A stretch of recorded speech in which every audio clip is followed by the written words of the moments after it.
Chapter 22 Discoveries. When Lena awoke the next morning, she thought there was something wrong with her eyes. Everything had gone gray. She sat up and looked around. No, it wasn't her eyes. It was the air that was wrong. It was so thick she could hardly see through it. The truck was merely a dark shadow. The buildings of the city had vanished entirely. From somewhere in the murk, she heard Casper's voice. He was muttering to himself, as he had been the night before, but she could hear only a low, growly sound, no words. A dark shape appeared and moved toward her. It was Maddie. She bent over and whispered, "Don't get up yet. Lie back down." "What's wrong with the air?" Lena asked her. "It's called fog," Maddie said. "It comes in off the water. Now lie down, curl up." Lena lay down and pulled the blanket up under her chin. Maddie knelt beside her and whispered, "Pretend you're sick. Moan and groan a little. Refuse to get up. I'll explain later." Lena followed instructions. She stared up into the swirling grayness and whimpered a little. It wasn't hard to pretend she didn't feel good. She'd rarely felt so cold and miserable in her life. She saw Maddie and Casper huddling together, two shadowy humps in the fog. They were talking, and their voices rose, but she couldn't make out what they were saying. She must have gone to sleep again. When she opened her eyes, the fog was thinner. A pale sun, like a circle of paper, shone through it. Without sitting up, she looked around for Maddie and saw her sitting on the back of the truck, eating. She didn't see Casper anywhere. "Maddie?" she whispered. Maddie jumped down and came over to her. "You can get up now," she said. "He's gone." Lena sat up.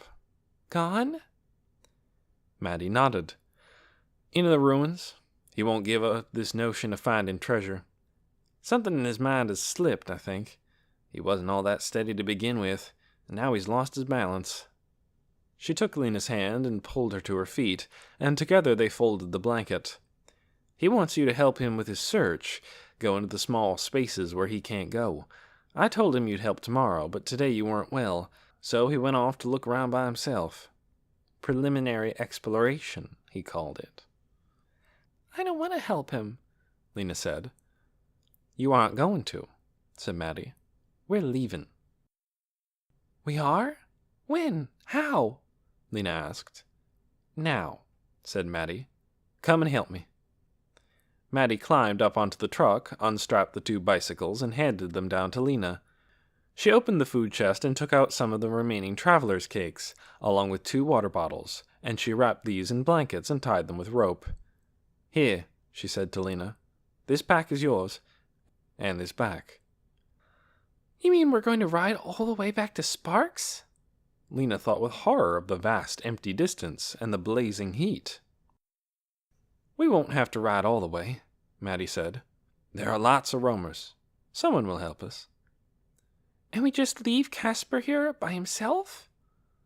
Lena wasn't sure that even someone as unlikable as Casper should be abandoned in this terrible place. "He'll be fine," said Maddie. "He has his truck and all his supplies. He doesn't need us." So they tied the packs onto their backs. They walked the bikes across the rubbly part of the road until they came to the place where it opened out into the long downhill curve. Just then the fog lifted and the air came clear. Lena turned around to take a last look at the city she'd had such hopes for, the city she thought might be a home for the people of Ember. In the sunlight, it looked more sad than terrible. Over the rolling, grass-covered mounds, the skeletons of old towers stood like watchmen. The trees bent their backs before the wind, and the wind swept ripples across the surface of the green water that wrapped around the city's edges. Maybe, thought Lena, the sparkling city she'd seen in her mind was a vision from the distant future, not the distant past. Maybe someday the people of Ember, or the great-great-grandchildren of today's people of Ember, would come back here and build the city again. "All right," said Maddie. "Let's ride." Lena flung her leg over the bike and settled herself on the seat. It was a bigger bike than the one she was used to. She gripped the handlebars, gave a push with her foot, and she was off. From the start, the bike moved so fast she hardly had to pedal. She zoomed forward, going far faster than even her fastest running. The wind in her face swept her hair out behind her, shot through her clothes, nearly peeled back her eyelids. The bumps in the road made the handlebars buck like something alive. She held on with a steel grip. It was absolutely terrifying and absolutely joyful. Down the long hill they went, she and Maddie alone on the wide, empty highway. No need to pedal at all, only steer around broken places or bits of debris. The fast air came into Lena's mouth and buffeted down into her lungs, and she laughed out loud. It was such a glorious freedom. When the slope leveled out a little, she steered the bike in big curves, back and forth, and Maddie did too. They whooped and laughed and raced each other, and alongside them the white birds swooped too, screeching in their shrill voices. Then came a long stretch of flat road and hard pedaling. With many stops for rest and eating and drinking water, they rode all day. Lena's seat was sore, and her legs grew tired. Blisters rose on her hands from holding so tight to the handlebars. But Maddie said, "Just a little farther, and then we'll stop." And Lena kept going, finding strength when she thought it was gone, until at last, at the end of the day, they came to the place where the water ended, and they could begin to turn eastward toward the hills. Here they stopped for the night. They found a creek with a trickle of clear water running along the bottom. Maddie said the round green leaves that grew on the creek's banks were good to eat, so they had those with their travelers' cakes, along with some wild onions and a few blackberries they found deep in a thicket of bramble.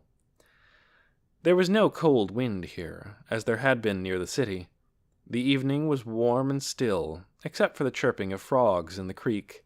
They spread their blankets on the ground. Somewhere in the dark, an owl hooted softly, and another answered. Maddie was lying on her back with her hands clasped over her wide stomach. To Lena, gazing at her profile against the sky, she looked like a small range of hills, solid and comforting. So Lena dared to ask a question that had been troubling her. "Maddie," she said, "could there ever be another disaster like the one that came before? Or even worse? What if every single person and every single animal was killed?" "Don't worry," said Maddie. "People didn't make life, so they can't destroy it." "Even if we were to wipe out every bit of life in the world, we can't touch the place life comes from. Whatever made plants and animals and people spring up in the first place will always be there, and life will spring up again." Maddie turned over and tugged her blanket around her neck. "Time to sleep now," she said. "More hard riding tomorrow." In the morning, they were on their way as soon as the sun rose. Lena groaned as she got on her bike again. Her muscles were sore from yesterday. But she soon warmed up, and for a long time the road was flat and the riding was easy. After an hour or so, Lena spotted something moving up ahead of them, a dot in the distance. "Look!" she called to Maddie, who was a little way behind her, and she pointed. "I think it's a truck! Maybe a roamer!" In 10 minutes or so they had caught up to it. The man driving the truck turned when he heard them calling. Surprise lit up his face, and he halted his oxen and jumped down. "Greetings!" he cried. "Glad to see some travelers. Haven't met anyone on the road for 4 days." He was a short, stocky man with a wild fuzz of black hair that stood out several inches all around his head. Pelton Moss was his name, and he was indeed a roamer, as was easy to see from the crates and barrels on his truck. All his containers were nearly empty, though. He had sold his most recent load of goods to a remote South Bay settlement. Now he was heading back in the direction of Sparks. "I'll take you with me," he said, "if you'll help with my collecting along the way." And so, for 5 days, Lena got to be a roamer. At every ancient abandoned town, they stopped and combed through the derelict houses. Not much was left. These houses had been picked nearly clean in the last 200 years. But sometimes, if they looked carefully, they found things the previous roamers had overlooked, or things they had thought worthless. Lena loved these searches. In some ways, it was like being a messenger back in Ember. She could go everywhere, look in every forgotten corner, and if she was lucky, make discoveries. And she was lucky. She found a silver locket with a picture of someone inside, though the picture was so old and stained she couldn't tell if it was a woman or a baby. She found a small, round pane of glass with a handle. The glass made whatever you looked at appear bigger. "A magnifying glass," said Pelton. "Nice." She found a tiny red truck with wheels that still turned. She found a strip of leather with a buckle and 2 round metal pieces attached to it. It was too short to be a belt. There were words on the metal circles, but they were so worn she couldn't read them.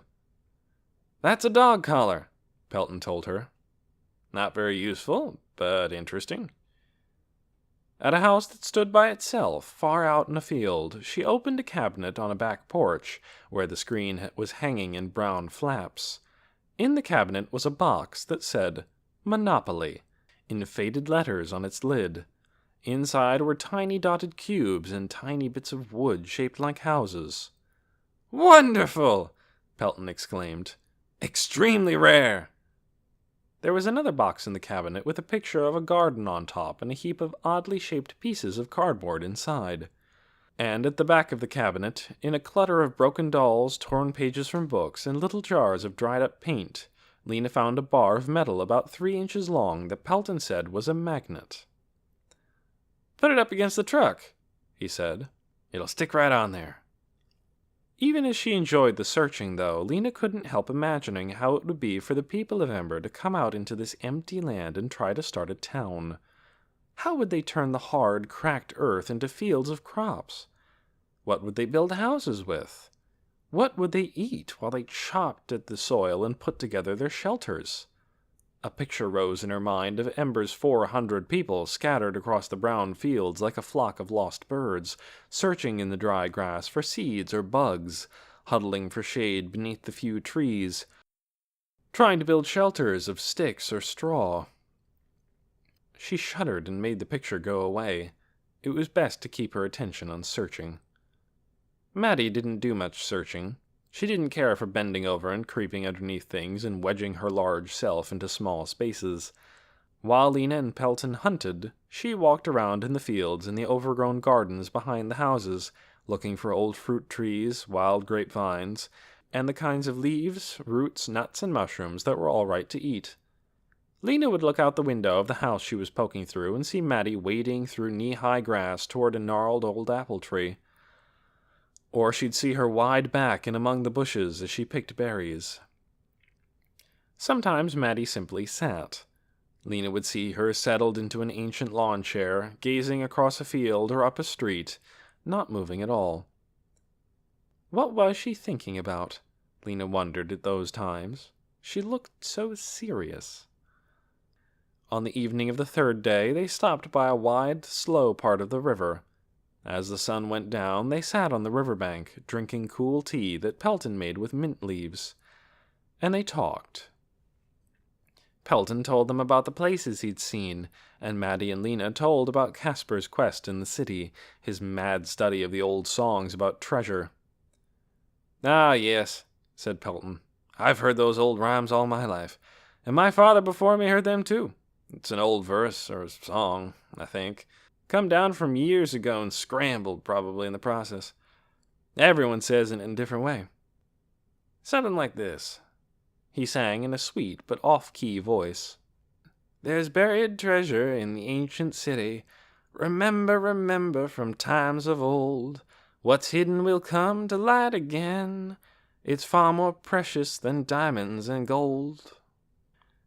That's the way I heard it, from an old man who lives up in the mountains near Angel Rock. Then I heard another version from Maggie Pierce over by Falter. She sings it like this. "Remember the city, remember, where treasure is hidden under the ground.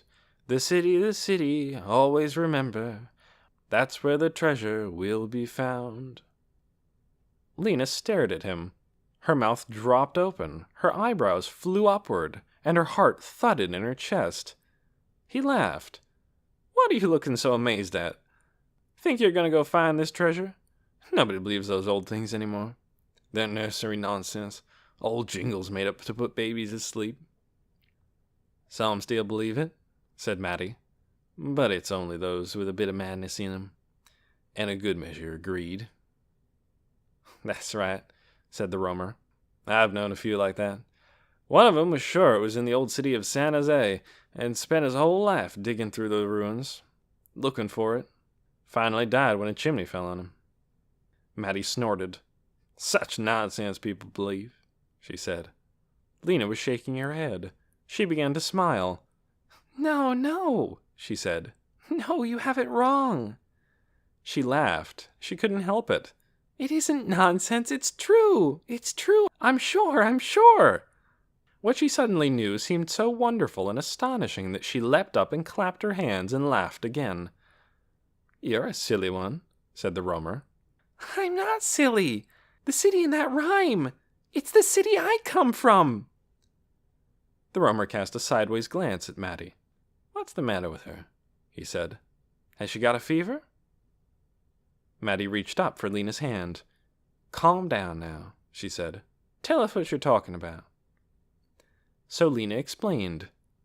"Sing the first line again. The first line of the second song," she said. Pelton eyed her strangely, but he sang. "Remember the city, remember, where treasure is hidden under the ground." "That first line," said Lena. "I'm sure it's meant to be, remember the city of Ember. That's the name of my home. It was under the ground." "Not sure I believe that," said Pelton. "I think it's true," said Mattie. "They all say it, all the ones who came from there." "And what about the treasure, then?" Pelton asked. "It was us!" cried Lena. "We were the treasure, the people of Ember."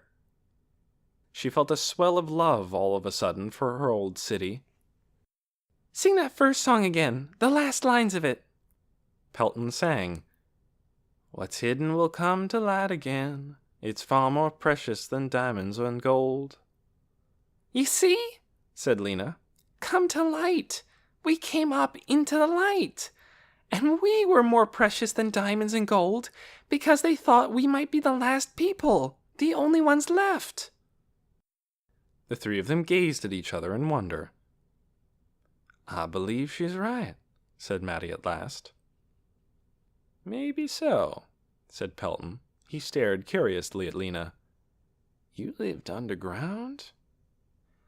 So then, for the rest of the evening, Lena told about the city of Ember, and how she had been a messenger there, and how she and Dune had found the way out. It was late when they finally lay down for the night. Lena couldn't sleep at first, thinking of the old songs and what they meant.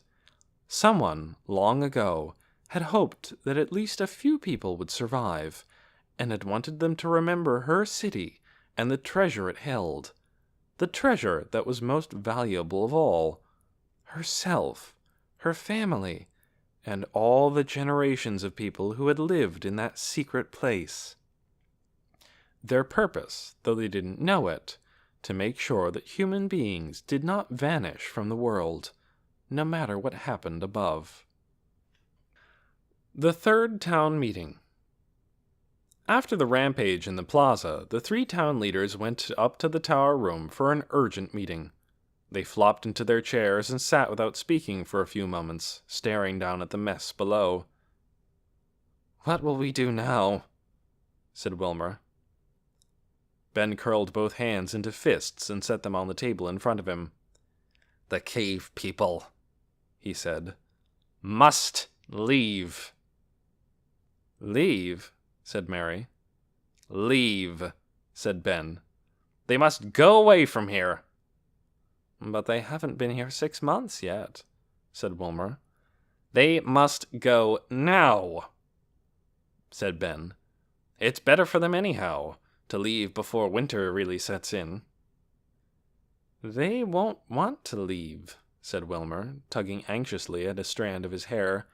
I think they understand now that there's nowhere for them to go. They must go, said Ben. We can never feel safe while they are here. If they refuse to go, we will force them to. We have the means to do it. There was a long silence. Ben and Mary glared at each other. Wilmer's eyes darted anxiously between them. At last, Mary set the palms of her hands on the table and took a long breath. "You are speaking of the weapon," she said. "That's right," said Ben. "We have it for situations of dire emergency. I think we have an emergency now." "We've never used it before," said Wilmer. "We don't even know how to work it." "I think it is unwise to use it," said Mary. "We have always tried our best not to repeat the mistakes of our ancestors. Using the weapon would be the first step down the path they took." "We may not actually have to use the weapon," said Ben. "All we have to do is threaten them with it. Just the sight of it will make them do what we say. That is, leave." "What you are proposing," said Mary, "is sending 400 people to their deaths." "Not necessarily," said Ben. "The village of Sparks started with almost nothing. Why shouldn't they?" "It's not true that we started with nothing. The founders of Sparks came here from the old cities in a truck loaded with enough food and supplies to keep them going for months. These people have nothing at all." "We will send a truck with them then," said Ben, "with barrels of water, some food, and some basic supplies." "That would last them about a week," said Mary. "Besides, they have no skills. They haven't had time to learn them." Ben sighed impatiently. "Are we supposed to subject our own people to hardship and danger because of a bunch of refugees from a cave? Isn't it our job to protect our own people?" "But if they rebel against this order," said Wilmer, "then what?" "I thought I had made that clear," said Ben. "We use force. It is our only option." He pondered for a moment, frowning into the air above Wilmer's head. "We'll put the weapon on a truck and take it to the hotel. If they put up any resistance, it'll be right there, ready to use." He thumped a fist on the table. "I say we give them a day to prepare. The day after tomorrow, they will leave Sparks. All of them, for good. Shall we vote on it?" They nodded. "I vote yes," said Ben. "They must leave." "I vote no," said Mary. Wilmer stared down at his hands. He swallowed. He took a shaky breath. He said. I vote.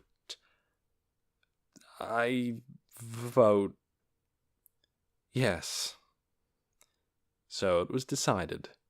They would make the announcement that very night, calling the people of Ember together after they were through with work and before they went back to the hotel. Ben would be the one to tell them. He would make it clear that the decision was final.